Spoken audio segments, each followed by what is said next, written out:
கிறிஸ்துவுக்குள் பிரியமான சகோதர சகோதரிகளே, இந்த நாளில் ஒரு ஃபங்க்ஷன் நம்ம பார்த்து கொண்டு இருக்கிறோம். இது எங்கள் சர்ச்சு மூலமாக நாங்கள் நடத்துகிற ஃப்ரீ ப்ரீ ஸ்கூல். இந்த ப்ரீ ஸ்கூல் நாங்கள் ஃப்ரீயாக எங்கள் சபையின் சார்பாக இந்த ஸ்லம் ஏரியா பகுதியில் நாங்கள் நடத்துகிறோம்.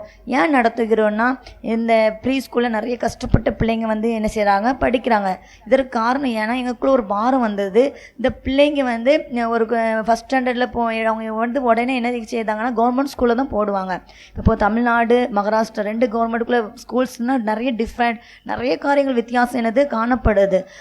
அதெல்லாம் டீட்டெயிலாக சொல்லறதுக்கு இப்போ டைமும் இல்லை, அது சொல்லவும் முடியாது. ஆனால் மகாராஷ்டிரா கவர்மெண்ட்டு ஃபஸ்ட் ஸ்டாண்டர்ட்லேருந்து இந்த கஷ்டப்பட்ட பிள்ளைங்களுக்காண்டி நிறைய ஸ்பெஷலிஸ்ட் இருக்குது. அது இவங்களுக்கு தெரியாது. இதை அவங்களுக்கு நாங்கள் வெளிப்படுத்தி நல்லா சொல்லி கொடுத்து ஃப்ரீயாக நாங்கள் ப்ரீ ஸ்கூல் சொல்லி கொடுத்து, அதுக்கப்புறம் ஃபஸ்ட் ஸ்டாண்டர்ட்லேருந்து இவங்களை டேரெக்டாக நாங்கள் இங்கிலீஷ் மீடியத்தில் சேர்ப்போம். அதுக்காண்டி எல்லா வகையும் நாங்கள் செய்து கொடுப்போம். அதனால தான் நாங்கள் இந்த ப்ரீ ஸ்கூல் நடத்துகிறோம். இந்த ப்ரீ ஸ்கூலுக்காக நீங்கள் ஜெபம் பண்ணிக்கொள்ளுங்கள்.